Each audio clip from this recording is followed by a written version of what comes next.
Bon, je sais pas si ça va sortir, mais dans le doute, j'en fais une capsule, parce que je viens d'être hyper surprise. Genre, à la lecture du titre de l'article et de ce qu'il y a écrit en dessous, je suis sur le cul, parce que là, genre, c'est une proposition qui m'a l'air pas complètement raciste, pas complètement débile, de la part d'un député du Rassemblement National. Et j'avoue que c'est bizarre. Genre, sauf si c'est pour les exploiter. Ben justement, c'est pour ça que ça me pose question, parce qu'ils proposent des lieux autogérés. Genre, attendez, on va lire en détail. On va lire en détail parce que, genre, il y a une couille dans le pâté, c'est pas possible. Le RN veut rouvrir les maisons closes tenues par les prostituées. La pénalisation des clients a aggravé la situation des prostituées, oui, estime le député Jean-Philippe Tanguy. Non, actuellement, c'est plein d'études qui disent ça. Il prépare une proposition de loi pour créer des lieux coopératifs tenus par les prostituées elles-mêmes. Fermées par Lola Marthe Richard en 1946, les maisons closes vont-elles rouvrir si Marine Le Pen ou Jordan Bardella arrivent au pouvoir? Attendez, il faut que je regarde juste le résultat du sondage avant qu'il disparaisse. Et il a disparu. Pardon. Je vais proposer. Attends, comment il parle, Jean-Philippe Tanguy? Comment il parle déjà, Jean-Philippe Tanguy? Attendez, c'est important. Parce que lui, vraiment, il a une voix de con. Genre, vraiment, comment le député le plus ridicule de la 5ème République. Genre, vraiment, les gens, c'est le mec qui a cette gueule. Attendez. Bon, on va mettre un best-of, hein. Même si je. France éternelle! Si, vous allez voir, c'est assez intéressant. Vous êtes les bouffons rouges du roi Macron. Comme Vous êtes les boussons rouges du roi Macron! comédien, tragédien. Allez-y. Madame la présidente, excusez-moi. Alors on va prendre ligne par ligne. Voilà. On va prendre ligne par ligne. Je vais proposer la réouverture des maisons closes, mais tenues par les prostituées elles-mêmes, en mode coopératif. A récemment glissé le député RN de la Somme, Jean-Philippe Tanguy, aux membres un peu étonnés de la commission des finances. Je prépare une proposition de loi en ce sens, précise-t-il au Monde. Une première vision est prête, mais doit être améliorée. J'ai le soutien de Marine pour cette initiative. Désolé, c'est la première fois que je l'imite, c'est pas terrible. Ce projet inattendu est susceptible de relancer le débat sur la place de la prostitution dans la société et le cadre juridique à lui donner. La France affiche de longue date sa volonté d'abolir la prostitution. Une ligne est critiquée par ceux qui jugent un tel objectif irréaliste et préfèrent encadrer cette pratique. En 2016, sous François Hollande, une loi a abrogé le délit de racolage public. Ce qui est une immense dinguerie, d'ailleurs, au passage. Genre, il y a plein de problèmes avec cette loi. Bref. Elle pénalise les clients, prévoit un parcours de sortie de la prostitution avec un dispositif d'accompagnement social et ouvre l'accès à un titre de séjour, ce qui déplaît singulièrement à l'extrême droite. Quand j'étais jeune, j'ai un peu participé au travail du bus des femmes au bois de Boulogne, raconte Jean-Philippe Tanguy, avec cette association d'aide aux personnes prostituées. J'ai alors vu la précarité, la souffrance, l'horreur quotidienne que vivaient ces femmes, poursuit l'actuel Monsieur Budget du RN. Dans le quartier de Saint-Lazare, à Paris, j'ai aussi rencontré de vieilles prostituées, très fières de leur métier. Le summum de l'hypocrisie bourgeoise. De ces rencontres, de son analyse du problème, le député RN a tiré une conviction. Le cadre actuel de la prostitution n'est pas tenable. Il estime que la loi de 2016 a aggravé la situation des personnes concernées. L'interdiction d'achat d'actes sexuels, qui place désormais les clients sous la menace d'une sanction pénale, contraint les prostituées à se cacher, à pratiquer leur métier toujours plus loin dans les bois ou ailleurs, dans des conditions sordides. Elles se font tabasser... Non, c'est horrible, désolé, le sujet est trop chaud. Elles se font tabasser, égorger parfois, et personne n'en parle, s'indigne Jean-Philippe Tanguy. A raison. À ses yeux, le système actuel constitue le summum de l'hypocrisie bourgeoise. Oui. D'où son idée de recréer des maisons de tolérance de façon légale, comme entre 1904 et 1946. Mais dans un autre esprit.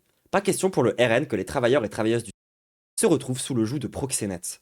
Dans les coopératifs qu'imagine Jean-Philippe Tanguy, les prostituées seraient impératrices en leur royaume, comme une forme de revanche sur leur marginalité actuelle. Sans doute faudrait-il trouver un autre nom que Maison Close, qui n'a pas laissé de bons souvenirs, ajoute-t-il. Wesh, genre, c'est à gauchiste en fait. À l'extrême droite, Jean-Philippe Tanguy laboure un terrain inexploré. Le Front National, ancêtre du RN, comme si on avait besoin de s'en rappeler, n'a jamais montré un intérêt prononcé pour la question de la prostitution. En 2013, lorsque la majorité de François Hollande avait fait adopter une loi sur la pénalisation des clients, Marine Le Pen avait mis en garde contre une idée stupide, risquant d'apporter un surcroît de danger pour les prostituées, avant de proposer, pour toute solution au problème, de renvoyer ces jeunes filles dans leur pays d'origine. Ah voilà, ça c'est le RN que je connais. Ça c'est Marine... Ça, voilà. Là c'est cohérent. Là, c'est beaucoup plus logique. Genre, normalement, le RN, ils sont pas censés être du côté de travailleurs qui sont pour leur majeure partie immigrés. Genre, évidemment.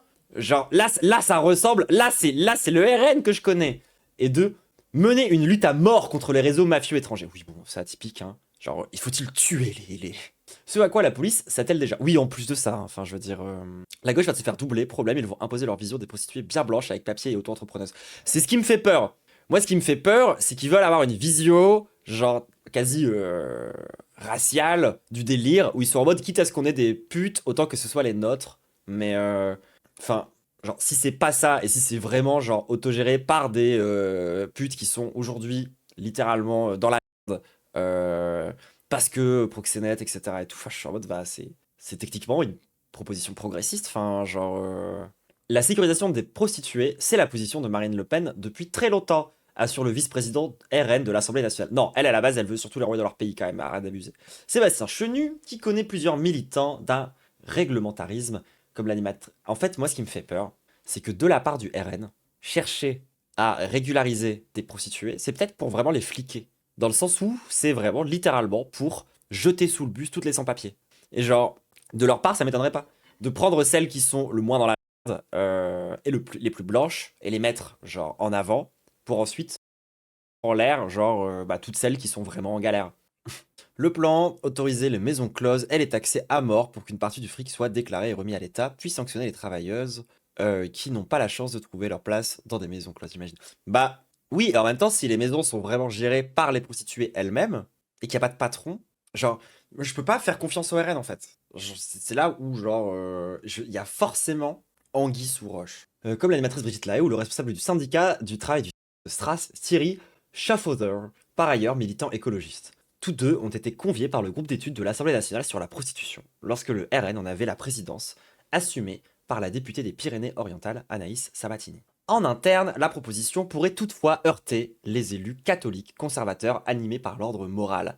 Je ne pense pas, nous sommes des pragmatiques, balait Sébastien Chenu. Dans l'opinion publique et dans les milieux concernés, le projet a toute chance aussi d'être combattu, tant près de 80 ans après leur fermeture. Ressusciter les bordels peut paraître décalé, chimérique, en opposition totale avec la position de la France. Recréer des maisons où l'on enfermait des êtres humains juste pour assouvir les besoins sexuels jugés irrépressibles d'hommes, non, c'est inimaginable, tranche Delphine Jarreau, déléguée générale de l'Amicale du Nid, une association d'aide aux prostituées. Non mais alors, le Nid par contre, genre à l'aide, c'est vraiment des abolos insupportables. Ostras, marqué très à gauche, où l'on milite pourtant pour des coopératives, des bordels sans patron comme en Nouvelle-Zélande ou dans certains cantons suisses. On ne dissimule pas son embarras. Hors de question de se retrouver allié du RN et ceux qui veulent chasser les étrangers. La porte-parole, Mylène Juste, travailleuse du à Paris depuis au moins 23 ans. Mais je suis d'accord avec elle. C'est horrible comme situation. La stigmatisation sociale. À l'Assemblée nationale, personne ne va me soutenir à part Marine, anticipe Jean-Philippe Tanguy. Personne, pas sûr. Dans la commission même des finances à laquelle il appartient, un autre réglementariste souhaite donner aux prostituées les moyens de leur indépendance. Philippe Juvin, député de Les Républicains et rapporteur général du budget. Je vois la douille. Je pense que je vois la douille. En fait, ils sont sur l'angle libéral. Genre, eux, ils sont vraiment sur l'angle. Il faut que les prostituées deviennent des entrepreneurs. Ils sont pile sur le point faible principal du SRAS, justement, qui, moi, le truc qui me dérange le plus, à savoir essayer de faire de la prostitution un métier qui émancipe. C'est pas le cas. C'est un métier, c'est un travail comme les autres travails. C'est-à-dire que c'est de l'exploitation et au mieux de l'auto-exploitation. J'ai plus l'impression qu'ils cherchent à uberiser les prostituées qu'à vraiment essayer de faire un système pour les aider. Vous voyez ce que je veux dire? En octobre 2024, l'élu des Hauts-de-Seine avait rédigé une proposition de loi visant à sécuriser les droits des personnes qui se prostituent pour garantir un exercice plus sûr. Envoyé à tous les députés pour qu'ils s'y associent, le texte recueille 9 autres signatures, dont 3 chez LR, 3 au RN, puis était tombé dans les poubelles de l'Assemblée. Mais c'est un sujet que je compte reprendre dès que le budget sera passé, confie Philippe Juvin. Ouf en vrai. Genre parce que la vérité, c'est que oui, c'est un énorme problème de chercher à uberiser le taf de travailleuse du... Et c'est quand même mieux que la situation actuelle en fait. Genre, c'est ça qui est terrible. C'est comme à une époque, le libéralisme, ça a été un progrès, tu vois. C'est... Et du coup, c'est dur de leur donner tort lorsqu'ils te disent que les pratiques punitivistes autour de la prostitution mettent en danger les prostituées. Ça, c'est réel, ça, c'est vrai, tu vois. Genre. Donner comme solution, il faut faire des petites pépinières. Non, c'est de la merde. Proposer un vrai truc autogéré, ça aurait déjà beaucoup plus de sens. Lui non plus ne souscrit pas à la thèse abolitionniste, comme si on pouvait abolir le plus vieux métier du monde. Alors ça c'est la pire take, hein, vraiment genre il y a... Ça vraiment, ça, je sais pas du cul de quel castor on a sorti cette information, mais sérieusement ça sort vraiment de nulle part. Genre c'est bizarre. Libéral dans l'âme, voilà, c'est ce que je disais. Il soutient la possibilité de se prostituer au nom de la liberté d'entreprendre. Voilà, donc en fait lui il est en mode il faut se prostituer pour s'émanciper, c'est n'importe quoi. De même que le médiatique Louis Sarkozy.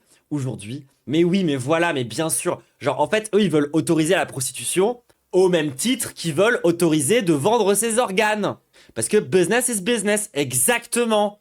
Donc c'est super red flag et on retombe sur nos pattes et on voit très bien du coup c'est quoi la critique qu'on a à la base et qui est une critique, désolé, mais complètement basée contre le... Enfin, contre... Genre, on n'est pas contre le syndicat des travailleurs du... Mais on a une critique envers eux, qui est justement cette critique libérale. Parce que du coup, ça amène les libertariens à tomber d'accord avec eux, ce qui est bizarre. Oui, c'est une take de libertariens, c'est bon. Je suis rassuré. Non, ça fait sens. Eux, ils sont juste pour abolir l'État de la façon la plus stupide possible, et donc d'enlever toutes les règles, et donc d'autoriser tout, concrètement. Et du coup, faut pas leur faire confiance sur ça. Mais la voilà, l'anguille. Elle était là. Aujourd'hui, estime Monsieur Juvin, la France est dans une situation fausse. La prostitution est légale, les personnes qui l'exercent sont considérées comme des victimes à protéger. Et pourtant, la stigmatisation sociale et diverses dispositions pénales les empêchent de travailler normalement. Ce qui est vrai. Les banques ne veulent pas ouvrir des comptes professionnels. En fait, c'est ça. C'est genre typical, avoir raison sur l'analyse, avoir raison sur les causes et sur les problématiques. Proposer une solution faussement progressiste qui permettent d'améliorer les conditions de certaines travailleuses, pas toutes, parce qu'on rappelle que le libéralisme, un des principes centraux du libéralisme, c'est que c'est pas l'égalité. Genre, c'est-à-dire que dans le libéralisme, littéralement, les oppressions systémiques se voient. C'est d'ailleurs tout mon problème avec le féminisme libéral. Genre, le féminisme libéral, c'est un féminisme pour meufs blanches et cis et hétéros. Genre vraiment. Du coup, c'est vraiment le féminisme des dominants.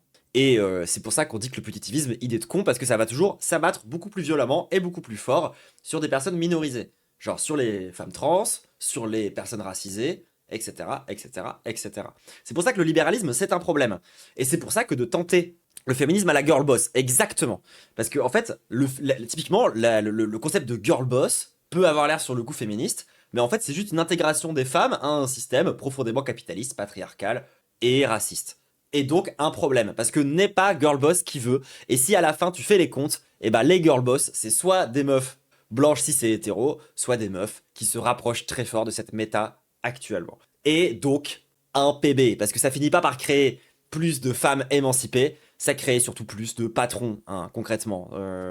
Donc vouloir libéraliser le métier, c'est aussi une façon, bah quelque part, de faire en sorte que les meufs cis, hétéros et blanches puissent dominer les autres. En fait, ce qu'il veut, c'est pas des bordels autogérés. Ce qu'il veut, c'est la start-up de la prostitution.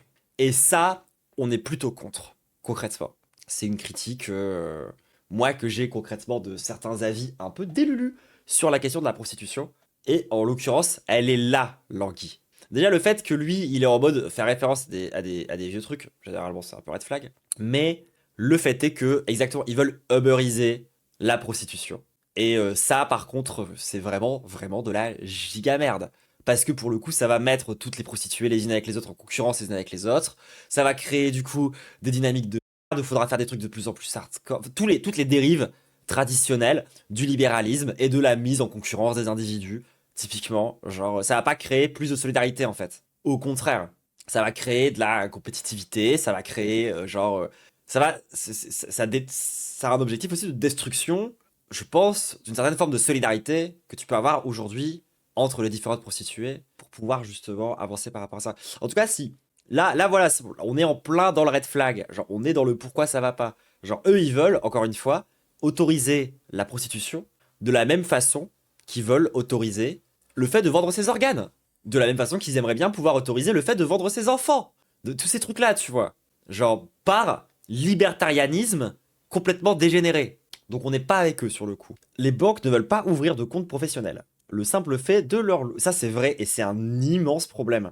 Mais tu peux faire en sorte qu'elles puissent avoir des comptes en banque et ce genre de trucs sans pour autant leur dire « Allez, maintenant c'est la jungle, c'est la prédation des unes sur les autres et c'est le big libéralisme. Le simple fait de leur louer ou sous-louer un logement et d'y tolérer la prostitution peut être considéré comme une forme de proxénétisme. Et ça, c'est hyper grave. D'où sa volonté de rectifier la législation en s'inspirant du modèle belge qui s'est montré efficace dans la lutte contre l'exploitation. Dit-il, depuis 2024, les prostituées peuvent y exercer en tant qu'employées sous un contrat de travail, mais le proxénétisme et la prostitution contrainte sont interdits. Et bah voilà ce qui se passe quand on est des grosses merdes à gauche et que on décide de pas écouter le mouvement social. On se fait littéralement récupérer par l'extrême droite. Voilà. Merci la gauche d'être des merdes abolitionnistes depuis plus de 50 ans pour avoir laissé cette faille béante dans laquelle a pu s'engouffrer des membres du Rassemblement National. Félicitations. Merci le PS. Voilà avec quoi est-ce qu'on doit jouer maintenant. Vous êtes trop fort, je vous déteste, hein. Félicitations, littéralement, c'est à cause de vous qu'on en est là. Alors ça, j'avoue que c'est une vraie position surprenante. Mais en fait, quand tu sais que au sein du RN, il y a beaucoup de libertariens complètement fous, c'est pas étonnant comme position, genre. Ouais, LFI aussi, c'est vrai. C'est pour ça que je dis la gauche, dans le sens général, genre vraiment la gauche, SOSDEM, la gauche institutionnelle, vous avez été des immenses avec les prostituées parce que vous êtes des lâches et c'est à cause de ça qu'aujourd'hui les trucs que défendent les travailleuses du sont récupérés par des droitards qui veulent pouvoir aller au tranquille à cause de vous. C'est quoi libertarien? Libertarien, c'est une pensée qui prétend à l'anarchisme sans l'être du tout. C'est une pensée qui veut abolir l'État, qui veut faire en sorte que genre il y ait plus de règles nulle part. Genre, qui reste que... Souvent, t'as les minarchistes, souvent, c'est une part des libertariens un peu moins vénères, qui représentent la majorité des libertariens, en vérité.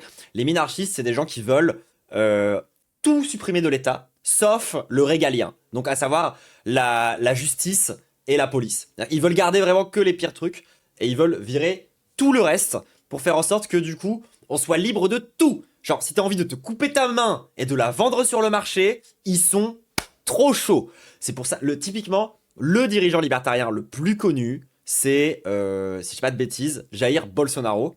Non, attends. Non, c'est pas Bolsonaro. Je confonds avec qui, les gens? C'est trop grave ce que je viens de faire. Javier Milei, pardon. Non, Bolsonaro, c'est encore un autre délire. C'est un anti-écolo, mascu bizarre, genre. Javier Milei, pardon. Javier Milei. Qui, lui, pour le coup, est vraiment... C'est le mec avec une tronçonneuse qui veut tronçonner dans l'État. Ça, c'est un libertarien complètement dégénéré. Et lui, il a relégalisé la vente d'organes. En mode, c'est ok. Et les libertariens, en fait, là où ils sont complètement fous, c'est qu'ils veulent aussi, par exemple, genre, enlever le permis de porter l'arme.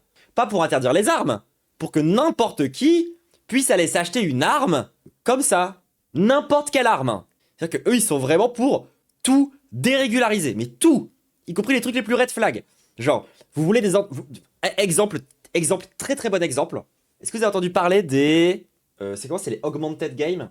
Les Hans Games, je crois. Genre, en gros, c'est les Jeux Olympiques, sauf que t'as le droit de... comment on dit déjà? T'as le droit de te doper. Voilà, c'est ça. Il y a une très bonne vidéo de Mathieu Bourgalassi qui en parle. En gros, le concept, c'est que du coup, ils sont en mode, on dérégularise tout, donc on arrête d'interdire le dopage, et donc, on fait des compétitions sportives où les gens peuvent se doper à l'infini. C'est pas grave s'ils meurent à 30 ans. Ça, c'est très très libertarien dans l'idée, tu vois. Louis Sarkozy, c'est un mec, il veut supprimer les panneaux de signalisation et supprimer toute la signalétique. Tout le code de la route. Il veut que ça dégage, ça n'existe plus. En mode, si t'as un accident, c'est ta faute. Et là, quand la pizza, c'est une pizza végétarienne. Et en fait, qu'est-ce qui se cache derrière ça? Qu'est-ce qui se cache derrière le libertarianisme? Concrètement, les gens. Ça porte un nom. L'idée que du coup, l'être humain va se réguler tout seul et que, en devenant tous des prédateurs les uns des autres, on va finir par faire un tri qui fait qu'on garde que les meilleurs et que les moins bons finissent par partir. Et qu'il faut surtout laisser les règles naturelles le plus possible, donc enlever toutes les règles possibles, supprimer l'État pour que l'État arrête d'interférer, pour permettre aux faibles d'être forts et aux forts d'être faibles. Ça, c'est littéralement comme ça que c'est pensé. Et ça porte un nom, c'est le darwinisme social, tout le monde. C'est l'eugénisme, c'est tous ces trucs-là. Et c'est de la pensée de gros nazis. Genre, vraiment, c'est comme ça que les nazis voyaient le monde. Et il faudra que je revienne sur ça, parce que je vous ai dit qu'il fallait que je vous parle de Libre d'obéir, de Johan Chapoutot. Et c'est exactement ça. Ça me fait rire, mais en vrai, ça terrifie. Bah oui, oui, non, et d'autant plus que, genre, quand on rentrera dans le détail de ces histoires-là, vous allez voir que c'est un peu badant, hein. Parce que, par exemple, tout le discours de la flexibilité, des happiness managers, du fait d'être heureux au travail, de s'émanciper dans son travail, ça vient vraiment pas de nulle part, tout. Ça vient vraiment pas de nulle part. Genre, c'est vraiment ce qu'on appelle communément la liberté germanique. Et c'est très red flag, d'accord? Mais promis, je ferai un truc vraiment dédié sur ça. En vrai, je suis en train d'écrire une vidéo sur ça. Genre, ce sera peut-être une de mes premières vidéos. Ce sera peut-être un pilote pour des prochaines vidéos. Et on va en parler. Je pense que ça s'appellera, genre, probablement. Pourquoi... À la base, je voulais faire un truc qui s'appelle Comment reconnaître les nazis, mais finalement, ça va changer. Je vais faire plutôt un truc qui va s'appeler, genre, Pourquoi vous êtes en burn-out. Et vous allez comprendre que c'est basiquement à cause des nazis. Mais pas que, en fait. Parce que, justement, l'intérêt de la vidéo, ça sera aussi d'expliquer pourquoi est-ce que tout ça, c'est la même continuité logique de ce qu'il y avait avant les nazis et de ce qu'il y a eu après les nazis. Simplement, les nazis sont monstrueux, donc c'est pratique de les utiliser pour montrer que c'est monstrueux ce qu'on est en train de vivre. Mais la vérité, c'est pas plus monstrueux, ou c'est pas moins monstrueux que ce qu'il y a eu avant et que ce qu'il y avait après. Et c'est aussi pour ça qu'on va en parler. On va pas parler de ça pour être juste en mode « Eh bouboubou, bouboubou, les ressources humaines, concept de nazis !» Oui, concept de colon, surtout à la base. En vrai. Genre, c'est pas les nazis qui ont inventé la matière humaine, la matière du travail... Les colons ont déjà commencé. Les premiers Excel pour faire du management, c'était pour des esclaves, hein. Littéralement, hein. Bref, beaucoup de choses à parler par rapport à ça. Vraiment, beaucoup de choses à faire. Genre, la matrice, ça, c'est le colonialisme. Exactement. De toute façon, le capitalisme n'existe pas sans colonialisme, encore une fois, hein. C'est tout le sens de l'accumulation primitive. Qui est le moment, en gros, où on a été tout... Rien que le nom, c'est dingue que ça fasse tiquer personne. Ouais. Excel, genre tableau Excel. Ouais, ouais. Le premier mec qui a fait des espèces de grands tableaux pour noter les heures de travail des gens et pour tenter de fliquer ce truc-là, c'était pour des esclaves. Les nazis se sont juste inspirés des meilleurs en termes d'exploitation humaine, exactement. Et ils l'ont rendu général. Parce qu'en fait, il y a un ancien nazi. Si je dis pas de bêtises, attendez, comment il s'appelle? Ah merde, j'ai jeté le bouquin un peu fort. Pardon. Comment il s'appelait le ref? Donne-moi ton nom, petit nazi. Reinhard Hon. Exactement, voilà, ce bon Reinhard. Et bah lui, il était quoi déjà? Attendez, j'ai essayé de vous retrouver le nom exact de son titre. Il était... C'est Ober quelque chose. J'arrive pas à retrouver le titre exact. Je crois qu'il y a un lexique au début, c'est écrit dedans. Non, je ne trouve pas. Ah. Bon, en gros, c'était un général. Ah, c'est ça. Obergruppenführer, c'est ça. C'était un général de l'armée allemande. Enfin Richard de machin là. C'était un général de l'armée allemande. Donc en vrai, c'était un général SS, quoi. C'était vraiment genre un général militaire. Et en fait, après la Seconde Guerre mondiale, le mec a commencé à travailler à droite à gauche pour des institutions. Il a créé la première école de management. Il a imposé 1 milliard de concepts. Genre vraiment, il a inventé beaucoup de choses. Il a inventé la déresponsabilisation de l'employé. C'est un truc dont on parlera plus en profondeur du coup. Mais il a aussi imposé des termes comme flexibilisation, leadership, plein de trucs qui sont excessifs. Parce que justement, lui, il était contre le management. Genre, il aime pas le mot management. Lui, il parle de leadership. C'est vraiment son obsession. Et cette école de commerce, elle a fonctionné de baiser. Genre vraiment de malade. Il y a 200 000 cadres qui ont été formés dans cette école en genre 5 ans. Enfin, c'est genre vraiment une école majeure pour le coup par rapport à ça. Donc pour le coup vraiment genre s'arrêter à juste oh là là la ressource humaine a été inventée par les nazis. Le concept actuel de ressources humaines certes, mais non, en vérité la ressource humaine ça datait d'avant, c'était un truc plutôt colonial. Par contre la façon de penser le travail où tu responsabilises l'individu, ça pour le coup c'est vraiment ce gros nazi qui l'a créé. Et dites-vous que le mec c'est tellement un nazi que il était convaincu et il a écrit sur le sujet que la raison pour laquelle les nazis avaient perdu la guerre, c'est parce qu'ils étaient pas assez nazis. C'est-à-dire qu'ils n'ont pas assez respecté, d'après lui, les fondements de ce qui est censé être la liberté germanique. Et ils ont été trop autoritaires, ils ont été trop, anti-leadership, et trop, ils ont trop asservi les Allemands. Et c'est pour ça qu'ils ont perdu la guerre. C'est-à-dire que le mec est vraiment dans un truc de... Genre, Hitler manquait de leadership, et c'est pour ça qu'il a été autoritaire cruel. Enfin, c'est un fou malade, hein. Genre, vraiment, c'est un gros taré. Bref, mais ça, on en parlera dans le détail. Ça, on en parlera dans le détail, avec une vidéo un peu construite. Là, je vous balance les infos à l'arrache, ça sert un peu à rien. En plus, c'est les infos que je voulais balancer sur la vidéo sur HEC au final, on en a parlé maintenant, tant pis. Mais voilà, en tout cas, Voilà, bon, on a fait le point sur cette histoire du RN veut défendre la prostitution. Voilà, écoutez, c'est pas parce que t'es un libertarien que je vais te faire confiance en fait. C'est pas parce que t'as une analyse à peu près correcte des difficultés qu'aujourd'hui ont les prostituées qu'on est ensemble en fait, Jean-Philippe Tanguy. C'est mort. Parce que tout ce qu'il a expliqué, littéralement. Genre, c'est pas avec du libertarianisme qu'on va genre faire s'émanciper les gens en fait. Ça marche pas comme ça. Donc fuck ça. Et la gauche, va falloir se solidifier par contre sur ces questions. Genre, moi ce qui me fait peur, là tout de suite après avoir lu l'article, c'est que du coup la gauche, par réaction à la proposition d'extrême droite, va peut-être devenir encore plus abolitionniste. Et ça m'emmerde. Exactement comme quand il y a eu la loi fin de vie et qu'on nous a associés, nous, militants antivalidistes, avec les conservateurs catholiques parce que ils étaient contre aussi. Voilà. Et on va nous jeter un sort. Et moi, ça me fait trop peur. Parce que franchement, déjà, ce discours, il a du mal à traverser. Il a du mal à percer. Hein. Genre. Et du coup, ouais, genre, il y a une seule gauche institutionnelle dans ce pays. France Insoumise. Faites quelque chose, je vous en supplie. Et il y a un meilleur discours. Il faut que vous arriviez à les prendre sur leur gauche sur cette histoire. Vraiment. C'est un sujet important. Mais c'est comme avec l'antiracisme, c'est comme avec tous ces sujets-là. Genre, faut qu'on arrête d'être faible. Parce que l'extrême droite, elle remplit tout l'espace où on n'est pas, concrètement. Et si on est faible sur l'antiracisme et qu'on joue juste le même jeu que la droite, ils vont nous baiser. Original, copie, tout ça. Donc faut vraiment réussir à faire ça. C'est vraiment un positionnement qui est hyper important. On va pas jeter les putes sous le bus juste parce que y a Jean-Philippe Tanguy qui a décidé de jouer les défenseurs des droits des femmes, je sais pas quoi, tu vois. C'est mort. Voilà, c'est un peu comme quand le RN fait une proposition de censure. Bah, vous la votez pas, vous proposez la vôtre. Un peu ça, quoi. Bref, on va s'arrêter là sur cette analyse surprise. J'avais pas du tout prévu de parler de ça. C'est quelqu'un dans le chat qui m'en a parlé. Et il ou elle a très bien fait. Merci beaucoup de la data. On a pu dire un tas de trucs. Kiss YouTube, à plus. Et n'hésite pas à t'abonner. De ça, le Forge Event, 9, 10, 11 janvier. Soyez présents. Donnez-nous des sous. On aura un Tipeee dédié. Tout ça. L'ouverture du média, etc. J'ai passé beaucoup de temps à vous parler d'une vidéo que je voulais réaliser. Sachez que j'ai commencé à l'écrire, mais que je ne la commencerai pas tant qu'on n'aura pas lancé le média, et que précisément, le média va servir à produire ce genre de choses. Donc soyez là, soyez nombreux, l'oseille, tout ça, je compte sur vous. Qui se les acides youtubiques? Watch me fly, fly, I be pulling in the solo.